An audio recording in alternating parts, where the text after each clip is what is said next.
All right, everyone. Welcome back to Silly Block. We are in the extremely hot Japanese PS1 section of the marathon. This is a game that, if you've never seen it before, could really only come from Japan. I am joined by Ecdycis on commentary. He's the only other person I know that's actually beaten this game on console before, and one of like 5 people that's actually beaten the whole game, period, on video. So I think let's get right into it. There's a lot of action going on here, and this game is actually quite hard. So if I do die, that's kind of expected. It's unlikely I'll beat the game without dying, but we'll give it a go here. So if we're ready, let's get going here. In 3, 2, 1, go.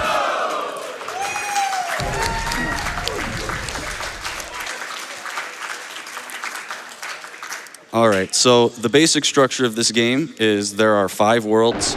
Each world has 3 tracks, and there is one goal, and that goal is survive. There are no railings on any tracks in this game. You do have to steer the whole time. There also is a brake button, but not only is that slow, it's actually useless because it doesn't really help you. And every track will have the slow build-up, and here we go. Yeah, pretty much every single level of the game is going to go this fast. It's one of those games that immediately you realize how difficult the game actually is. Let's throw some things in. So every level, you need to complete 3 laps of the deadly coasters. The lore of the game is that, I don't even remember the guy. It's like some mad scientist made some roller coasters to impress his son. So you needed to ride them. You're not the sun. You're just like some people. But obviously, yeah, a lot's going on you want to avoid. The bar in the top left, that is your life. You have about maybe, I think, 5 hits in total. There is a heal in the middle of the track. We do grab it there, so the blue gem. But you mainly just want to kind of manage not getting hit throughout these tracks. Falling off does not immediately kill you. What it will do instead is it will take one of those bars in the top left. It will count as a full hit. Getting hit is not a full hit. It's like a minor hit depending on what hits you. But yeah, we have about 15 levels of this. We have fun ska music. We have the track and lucky. Yeah. So the game just doesn't give you a lot of chops. It just tells you that you're lucky every time you beat the stage. Yeah. So I think the first time I played this game, it took me like 2 hours to beat that stage for the first time. Oh yeah. It's very, very annoying. And as the tracks kind of progress here, they'll add in different gimmicks. So this track actually has a hole in it that you have to jump over. And the way the game indicates that there's a hole in the track is there are these rows of shovels along the outside. On an early level like this, it's pretty well telegraphed, but later in the game, it's not really reactable. So you just have to know that the holes are there or you will fall in. Something this level also teaches you is actually intentionally manipulating your cart to the left or right side of the track, which I'm going to do in this section to avoid getting hit by these bones. If you just stay in the middle there, those will hit you. And every time something hits you, it actually sends you towards an edge of the track.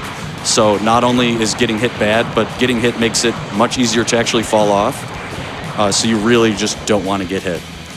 And then in certain situations where I have full health, I'll actually skip that blue gem, which is the health refill that was mentioned earlier.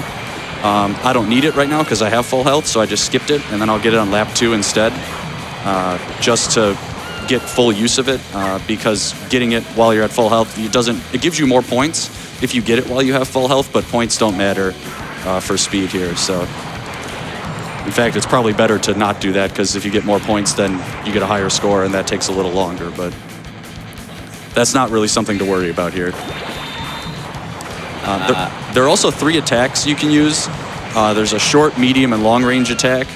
And I did not know there was a medium-range attack in this game until like last year, because I just never pressed the button. Yeah. So if you... triangle is the medium-range button. So the first few runs of this game I did not use triangle, which actually makes the game a lot harder because triangle is very good.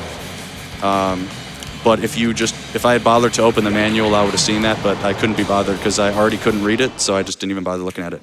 Nice. So I got an audio bug here. You'll notice that this stage ended immediately. So I'm not exactly sure how it works, but my current theory is if you fire a weapon the same frame you finish the track, you will overlap audio sound effects, and the game will not play the jingle at the end there while it tells you you're lucky. If you get that, it saves 8 seconds, and you can get that on every track. So if you get that on every track, it would save about 2 minutes total. But it's very, very hard. I think the most times I've gotten it in one run is 5. But every time you get that, it saves a bunch of time. So I'm glad I got it there because I didn't want to have to just say that it exists and I never get it. So this is the first boss track. How the boss tracks in this game work are you do 3 laps of the track normally, and then a split path will open, and then you fight the boss. And when you fight bosses in this game, there are 2 ways to kill them. One is to just hit them enough times and they die, and the other is you have to actually survive 3 more laps. So that option is slower on every boss, so I'm going to try to kill them all. And if I end up in a situation where I'm at low health, it may be worthwhile to actually just try and wait the boss out, but hopefully we don't, hopefully that just doesn't happen and I just kill him. So there's the first 3 laps. And then this brick wall will open here, and now I go this way. And then here comes the first boss. It's this clown guy.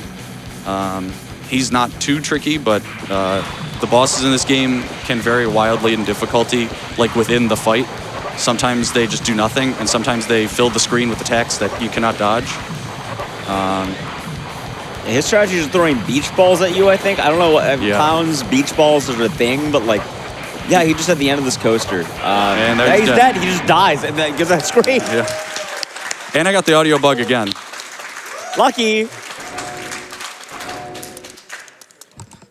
Well, this is definitely, because I've got the audio bug twice, this is definitely world record pace, but it won't stay that way, unfortunately, because I'm going to need to get that several more times. This game is hard. We are anyway 1 of 5 major coasters down. We're on Hub 2, especially now. So if you managed to get through Hub 1 and you thought like, okay, well, this game was hard, but I made it, then you get to this level.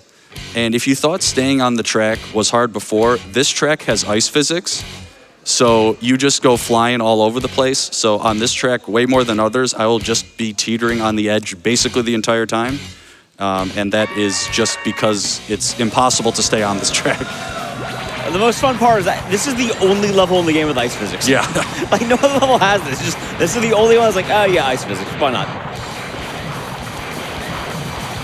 While you are showing this level, just a couple of things that really quick. We talked about the attacks. We have different ranges. We have short, medium, long, which is, I think, square, triangle, as we mentioned earlier, not like, not knowing about it in circle. Which, by the way, like, I don't think a single runner knew that there was a medium attack. Yeah, I've done runs of this before with commentary, and I've just said, like, yeah, there's 2 attacks, there's a short and a long. Like, I just did not know there was one.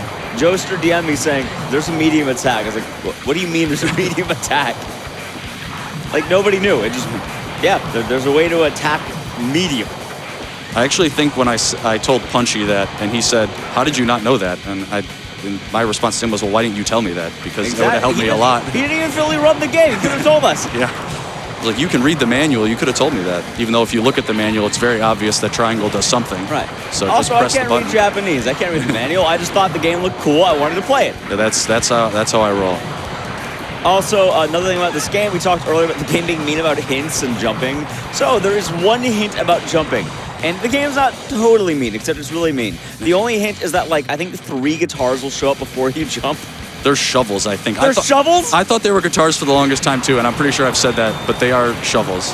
By the way, that's your hint. There's 3 little, like, things. That's it. You get nothing else. But you do get lucky. Yeah, I got lucky once again. So you'll notice here I did not get that bug, and the music is playing, and see how much longer this screen takes to go away than it does when that music does not play.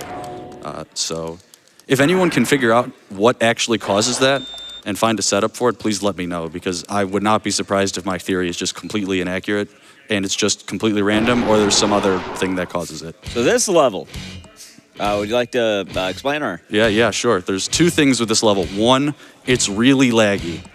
And 2 is there's actually a split path on this level, and taking the split path saves a ton of time, probably about a minute over the course of the track because you do it 3 times. Yeah, you can like count the frames here. It's very bad. And it's actually difficult to take the split paths in this game. You can't just approach the fork and press the direction you want to go. You have to like swing into the turn. So I'm going to stay on the right here and then swing to the left in order to go this way. And that cuts out like 3/4 of the track. It actually makes this like the shortest level in the game. We also need to land this 3 times. Now, if that looks easy, I'll tell you right now from experience, it is not. It'll happen very often, so you're not hugging the exact right. The game will just decide, oh, you want to go the right path, because I think right path is default. Yeah. And it takes so much longer if you accidentally get sent down the right path.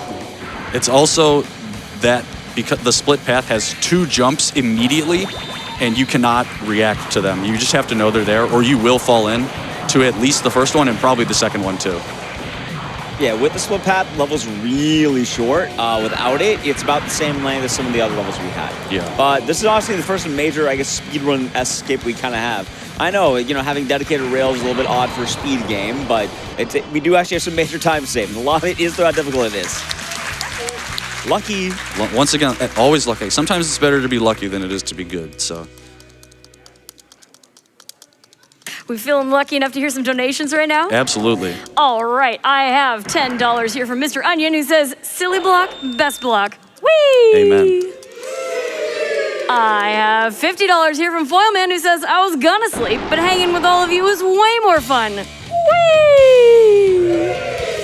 I have $5 here from King who says, weh, am I doing this right? You were close, King. I think what you wanted to say was, wah.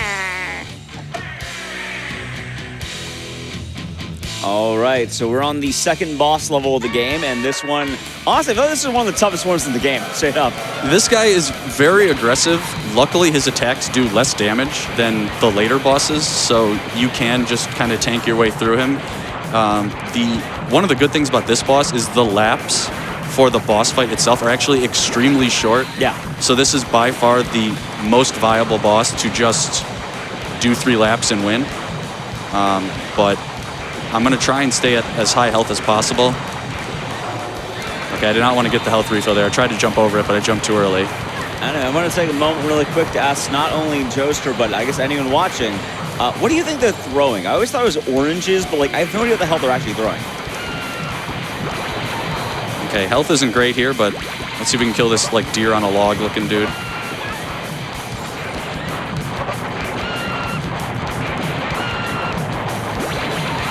This is not good. This is the boss right here. He is quite tough. It is awkward as well. Got him. Oh, we got him. That was close. So you see, I didn't have much health left there, but yeah, like this one's mean. It is always, Yeah, I think, like one of yeah. the meanest ones, because you mentioned how aggressive it is. yeah, and that guy's consistently just. These bosses have 2 modes: nothing and fill the screen with an attack you can't dodge. And that guy likes option B a lot.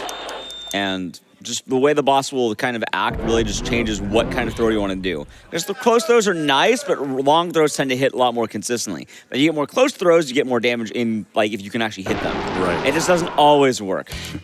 Yeah, honestly, the short attack in this game is kind of crap, so I almost never use it. Yeah. Medium and long range are just superior in 98% of situations.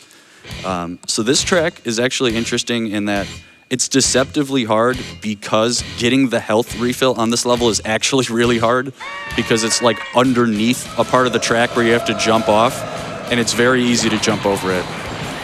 It's also very easy to get hit on this track because those stone pillars are random. So they can be in the middle, the left, the right, and it's very hard to get through there without getting hit. I got lucky on that first lap there and didn't take any damage.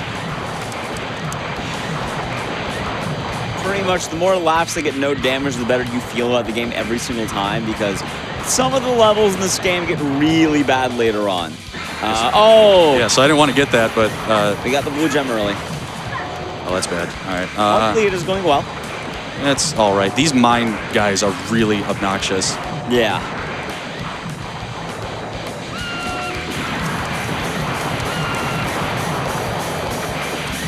And again, there's only 1 health pickup per level, so I accidentally got it on the first lap here, so now I can't get it again. Yeah, that one particularly we're talking about it.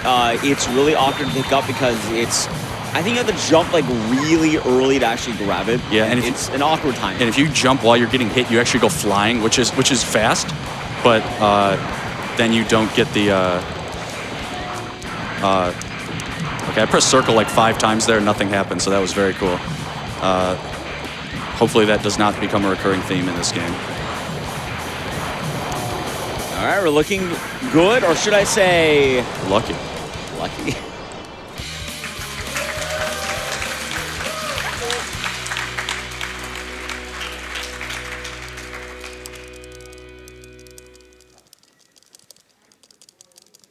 If you got donations, this is a great time here. I do have donations. Jay sent in $25 and says, ice physics on the track might be the most evil design decision I have ever witnessed. I gotta say, I agree with that. I also have a donation here for $10 from Nilia who says, audience hype! Love the energy, even in the middle of the night. And then there's a cute smiley face on it. What? Nave Evasa sent in $30, says, greetings from Finland. My first ever donation to anything on this platform, and I'm glad it goes to a good cause. Fight the good fight, game fast. Can't wait to see what silliness will be coming up next on this block. Me neither. All right. So this level is, like, honestly, I feel like it's one of the easier levels because you kind of just go underwater, a lot of underwater things. I think the main thing they test you on is, one, the shark has an odd delay, which we avoid there. And also there's those, like, weird swords that will drop down in the middle of this. Yeah, those are the 2 major things. Those clamshells, as far as I can tell, are just random. Yeah. Which one closes on which lap is not consistent at all. So I didn't realize they're clams. I thought they were like swords or something. I think they're just big clamshells. I think you're definitely right. They look like clamshells. It's very hard to actually make out the detail of anything in this game, which is a shame. Well, yeah, it's flying by. Because the enemies and all the sprites and stuff are actually very detailed, but you can't really tell. Like, I do want to say, Joester's making it look very easy. If you play this game, like, it feels like you can barely control your cart. A lot of people, when they start, they can't control the cart. Yeah, that's... yeah, without the feel for how the cart controls, this game is impossible because you will just fall off all the time. Yeah, like when you start, it's a lot of like left, right, left, right, left, right, just trying to stay on the track. And then you realize that there's like enemies, and then it's rough. But we are lucky. We are always lucky.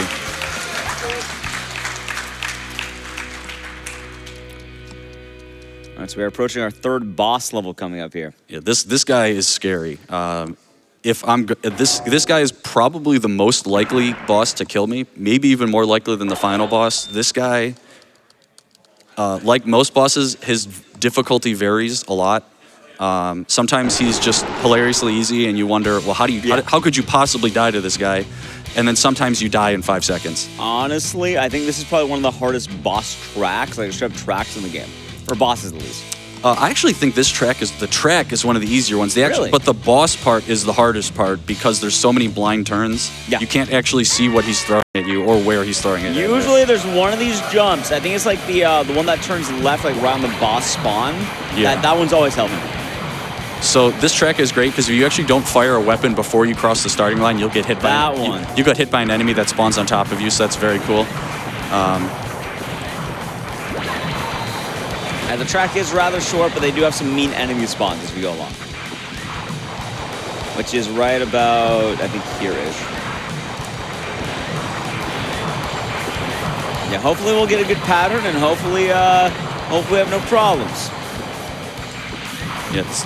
One advantage here of the long-range attack, too, is that the enemies can actually run into the explosion of the attack because it lingers. And so that's why it's really good, especially on bosses, because they can just run into it. And it still hurts them. All right, let's see if we can get this guy on the first go. All right, here we go. So this guy is like a pirate who throws waves and watermelons at you. It's such an odd combination of attacks. But you want to see more watermelons than waves. Waves are the bad attack. I actually disagree. I want to see waves. Really? Waves are easy to dodge. I always thought the watermelons I can see, but like the waves, I'm like, okay, it's like the whole screen. Oh, I'm in trouble here. Hold on, hold. Yes! There it is! Quite lucky if you ask me. very happy I got past that guy. Again, so in comparison, that second boss, all those things he throws, all those like acorns and stuff that were filling the screen, they all did 10%, so you can kind of just sit there and take it. Everything that guy throws does 20%. So if you get hit 5 times, you're dead. And I got hit 3 times and fell off once, which counts as another hit. So I'm very happy I got past that guy. It's, 1 in 3 that I actually beat that guy on the first try in a run. So 9 out of 15 down. We are entering the final 2 hubs of the game. this track has the worst noob trap in the game. Oh, yeah. And you'll see what I mean when we get there, because it kills, I'm guarantee you it kills 100% of players on their first playthrough. So just pay attention to how the track is set up on the first 2 laps, and then you'll see what happened. You'll see why. Also, we haven't really talked about it, but you may be wondering, what does the score do? So the score actually does have a really big... Also, that's the trap right there. No, that's not quite the trap. I thought that was one of them, though. That's kind of the trap. If you actually jump off that, it doesn't work. You actually die if you jump there. Wait, so are you talking about the... I'm talking about the lap 3 thing. Oh, okay. Yeah. That one's mean. It's very mean. I've already been hit way too many times on this level. Hopefully we'll get should be that okay. gem and avoid the enemies. Yeah. Enemies are a lot more aggressive here, and... Oh, I jumped over. That's fine. I can get on the second lap because the enemies... still there. The enemies at the end of the second lap are actually very easy to deal with. Yeah, that one's mean, especially when you start going through the laps, because as you mentioned, if you try jumping that gap, you will just fall into the void. You have to roll into it.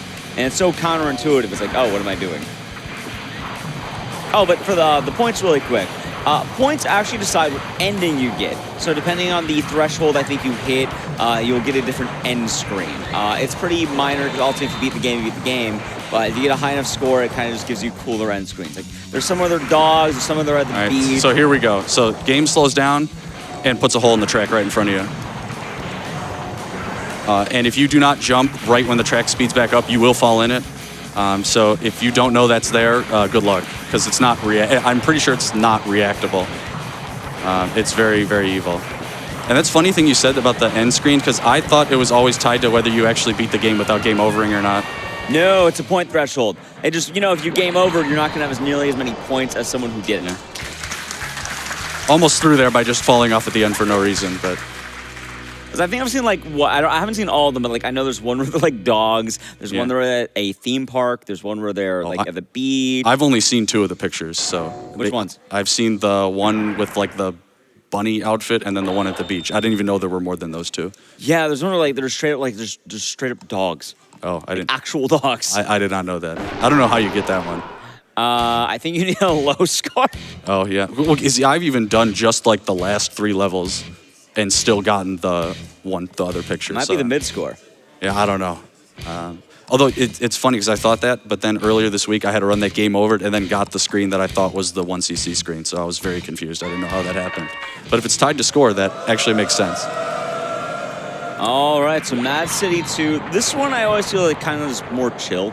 Yeah, this has some cool enemy design. It's got these octopus dudes that throw vinyl at you. It also has I think some dudes in lowriders, and I love those dudes. It's also got these, I call them Smurfs, these guys here, these blue guys, because they look exactly like Smurfs.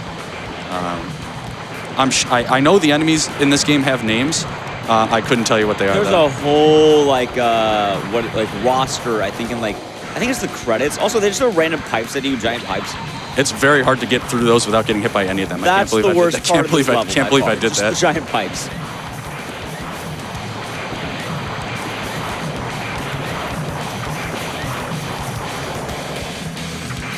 Also, unfortunately, it's a little hard to hear because I'm just mashing fire the whole game, but the music in this game is awesome.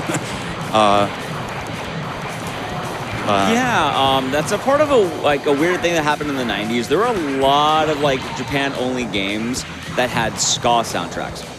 Oh, interesting. And punk ska soundtracks. You had I think it was Oh No was another big one. Oh No's a good game. Yeah, they had the Tokyo Ska Paradise with the soundtrack. I mean, this one I think they had a whole band hey, we want a cool soundtrack to these songs, and you can actually just play the soundtrack on the disc. Yeah, you can do that in this game too. Yeah. It's the only other menu option besides playing the game is play the music. Anyway, I think this level's been pretty lucky. Oh yeah, very lucky.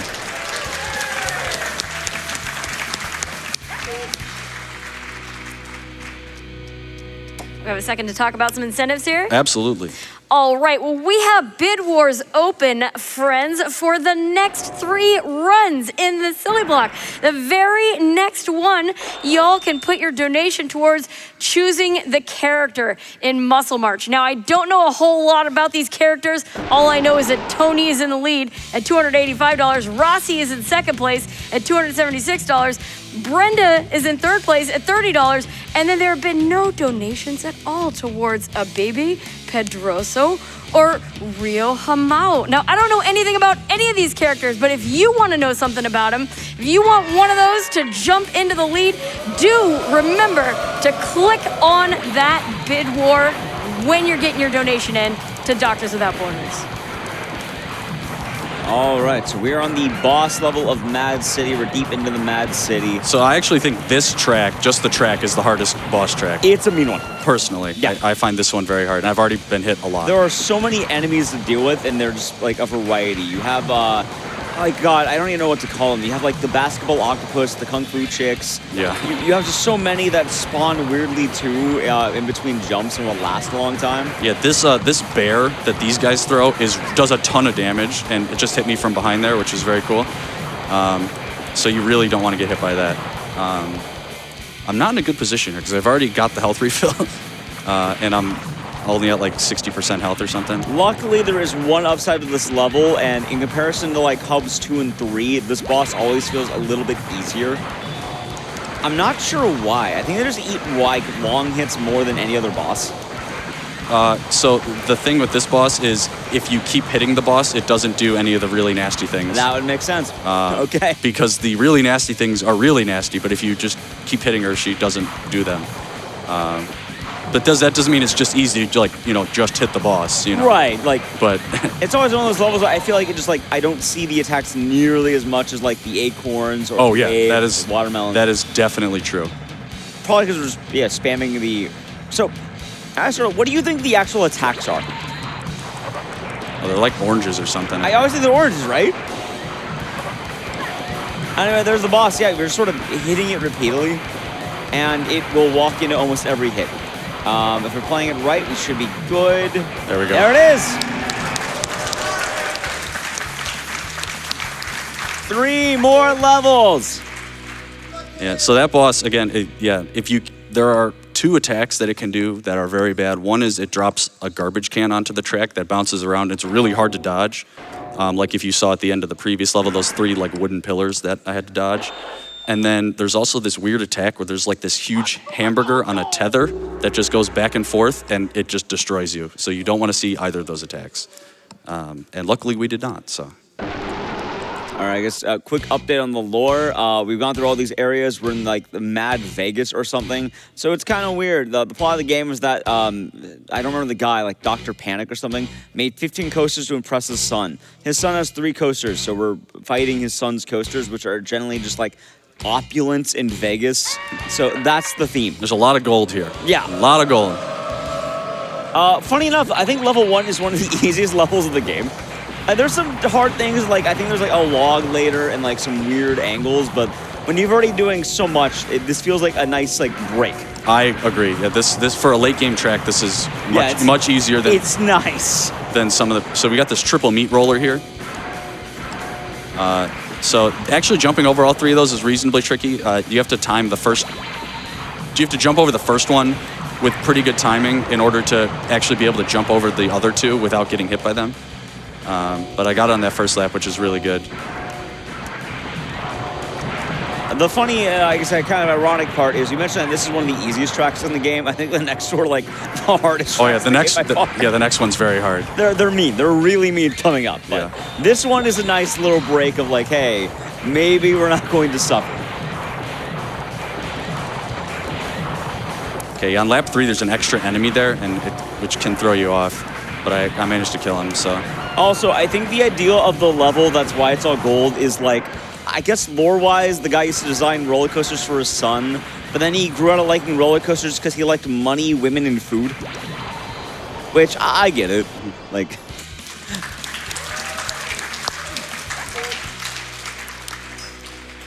All right, so as Ecdycis mentioned, this next level is evil. This next level has 2 split paths. The problem is that there's only one combination of paths that actually takes you through the lap. So if you go the wrong way in this level, you'll just go in circles and not complete laps, which threw me off the first time I played this. You're doing laps for 3 minutes and you're like, when is this track gonna end? And then you realize you're still on lap 1. But that is one of the reasons this track is hard. Second is the enemies, the na-na-na enemies, as I call them, are horrible. And third is the start section. This level has 1 trillion pieces of food that are falling down, and you almost always get hit by at least one of them, maybe even more. So that's the luck. Here we go. Yeah, this level always kind of reminds me of the level from earlier in the woods, where it's, oh, you want to take the the correct path. Which always isn't the easiest. In terms of the path we do want to take, I want to say it's like 2 lefts. 2 lefts. Yeah, both left on both. It's easier than you think it is. It's one of those things that if you're not thinking about, you're not going to get it. The level does end up being much shorter, but there are just so many obstacles in this level that even knowing the path and even knowing the cheese of this level, it's still really hard. Especially if you end up getting some of these enemies like right on the turn. When you're trying to avoid them, you might accidentally take the wrong turn, and then it gets really bad. Yeah, you really don't want to take a wrong turn here. Okay, good. I didn't need it, but I'm very glad I got that. All right, we got 1 more lap, and we are looking pretty good right now. A lot of enemies here, so it can be very tricky. Absolutely. I always figure once you make the jump, you're more home free.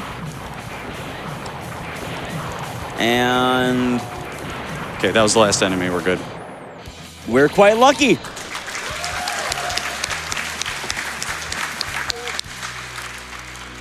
All right, 1 more level. It is the final boss. So unlike the other bosses in the game, this boss is different. There aren't 3 laps and then you fight the boss. This is just, you fight the boss. And there is no survive X laps and win. There is only kill this guy or be killed. Those are the only 2 options. Which, he has his own coaster cart. Let's just say that much. So assuming I actually beat this guy on the first try, time will be when the characters turn back towards the screen. When we get lucky. But it's reasonably likely that he will kill me. This is hard. This is a very hard fight. I know several people have told me that they tried playing through the game and got to this point and just gave up. And I'm going to basically exclusively use the long-range attack here because the other ones are bad. So I'm just going to basically mash square for the entire fight. Here we go. All right, so yeah, he has his golden throne. He has a bunch of money and I guess chicks on his side, and that's how he attacks. He just throws money at you. Yeah, I'm off to a bad start here because I've already been hit twice, but... He also throws golden turtles at you, I think. Yeah, I think that's what those are. And bags of money. Yeah. Also, I think this is one of the only coasters in the game that has no gem. Oh, that is correct. There's no refill on this one. You just got to go for it. I'm probably going to die here. Also, I don't know a game that has more phases of a fight than this game. Luckily, the game is generous. If we do end up eating a death here, we can continue straight from this fight. It still is hard, don't be wrong, but it is at least nicer than having to go back to Mad City 1. Oh, yeah. My estimate would be way higher if that was how the game worked. All right, so now the hard one down. So now the hard part starts. Yeah, so he turns into a head, and then you need to hit him. He'll throw waves of fire, golden turtles, and I don't remember if he does the money bag. I think it's just those 2. Yeah, no money bags in this phase. I totally ran into that fire and it didn't hit me, so we'll take it. The golden turtles always found the most brutal attacks. Yeah, so they cover the whole screen. So I intentionally stay on the edge of the track against this guy, because if he throws the golden turtle attack while you're on the edge, half of it goes off this track, and it's much easier to dodge it that way. That doesn't make it, it's still can be impossible to dodge. So in terms of range, he does go in and out of your intended range. However, long attacks, as you mentioned earlier, are mostly preferred because long attacks almost always will have the little afterburn carry over, and bosses will very often run into that. Yeah, this guy in particular runs into it a lot. He loves doing that. You can hit him with some other attacks, but you have to be you have to hope he actually gets in range, which just too long. Just too long. Yeah. I'm in a really bad shape here, but... in terms of the health, I think the larger his head gets, that's the health. I'm just looking more and more beat up as we go. which it's looking pretty good, but we still have a lot to work with. Yeah, It's gonna be a little tight. I'm not particularly close here. I'm in trouble. I'm probably gonna die here. Hopefully we can maybe have everyone cheer on Joester.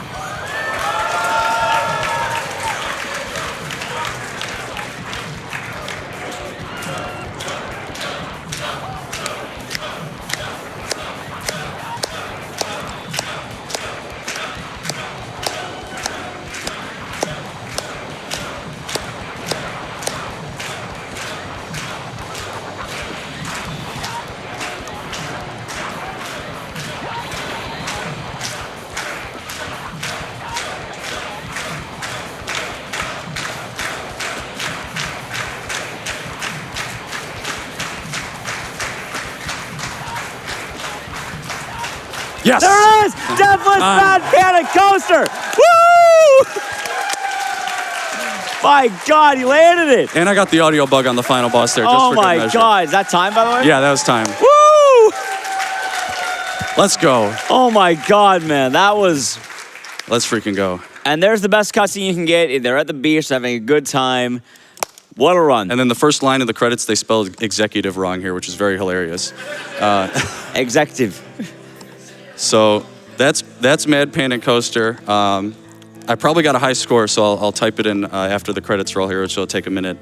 Yeah, I think I've only done that 5 or 6 times ever before this one, and like 3 of them were this week in practice. So I'm very happy I got that. That had some very close calls, but that was a tense final boss, and that captain boss was very intense too. Hey, Joe, really quick, what's your PB? 34:10 is the record. So Oh, it was close. 34:49. So getting a 34 deathless is very, very hard. So that's a very good run.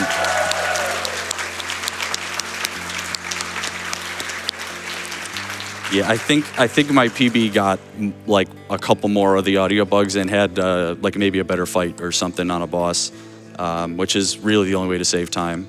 The nice thing about the credits in this game is you actually get to see all the enemies in detail. You get to see what they all look like, because you couldn't really tell while the game was going on. It's just so fast. Yeah. But yeah, thanks to GDQ for letting me run this game. I've been submitted this a few times. I thought it'd be a perfect silly block game because it's kind of a goofy game, but it's a hard game to do in a marathon because it's very easy to die. So the fact that I got through without dying is I am so happy. I'm very happy with that. Like I was holding it at the end there. That was something. I'm glad everyone cheered you on. And the game ends in a very wholesome message here. And the game says, "Have a nice day." So, have a nice day, everyone. So let's see where where this score is gonna end up. We're gonna get a high score here. Now we're gonna go. Oh, I pressed X even though this is a J game. Oops, that's all right. I typoed. Oh, hold on, I can fix it. Oh, I didn't know you can actually change I did not know you could fix it. All right, hold on. Well, now we know. I was for GQD, but GD. Yeah. There we go. Thank you, GDQ. Number 3. Joe. Number 3. Thank you for that run. So, thanks again for having me. Thanks for Ecdycis for helping me with some of the commentary because this is a game that's hard to play and talk at the same time. And hope you guys enjoyed the 4 a.m. crowd coming out in full force here. Shout out to all you guys. Yeah, thanks for watching and enjoy the rest of Silly Block, everyone.